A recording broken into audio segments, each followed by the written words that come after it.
વિદ્યાર્થીની ભાઈઓ અને બહેનો, મારું નામ કલાણી અમરીન રિઝવાનભાઈ છે.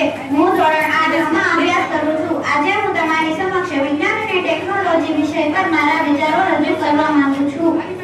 માનવીની વિચાર શક્તિનું ઉત્કૃષ્ટ પરિણામ એટલે વિજ્ઞાન.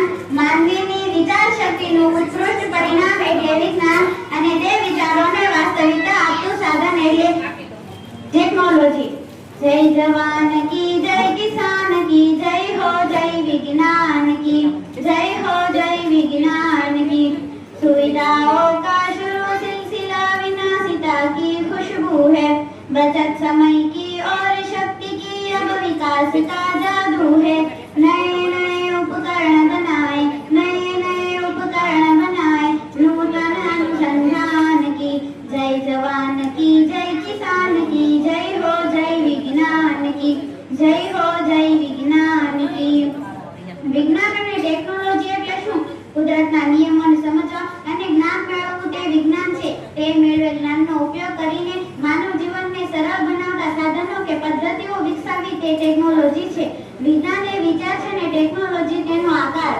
સવારથી લઈ સાંજ સુધી આપણા જીવનમાં ટેકનોલોજીનો પ્રભાવ જોવા મળે છે. સવારે ઉઠતાની સાથે જ alarm clock, smartphone, geyser, mixer, TV થી લઈ રાત્રે એસી કે પંખા નીચે સુવા સુધી આપણે ટેકનોલોજીનો ઉપયોગ કરીએ છીએ.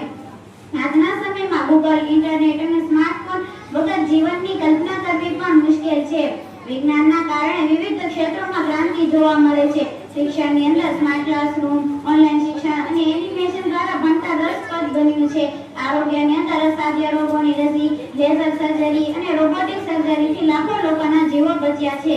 સંચાર અને પરિવહનથી સેકન્ડોમાં દુનિયાના ખૂણે ખૂણે મેસેજ કે વિડિયો કોલ થઈ શકે છે.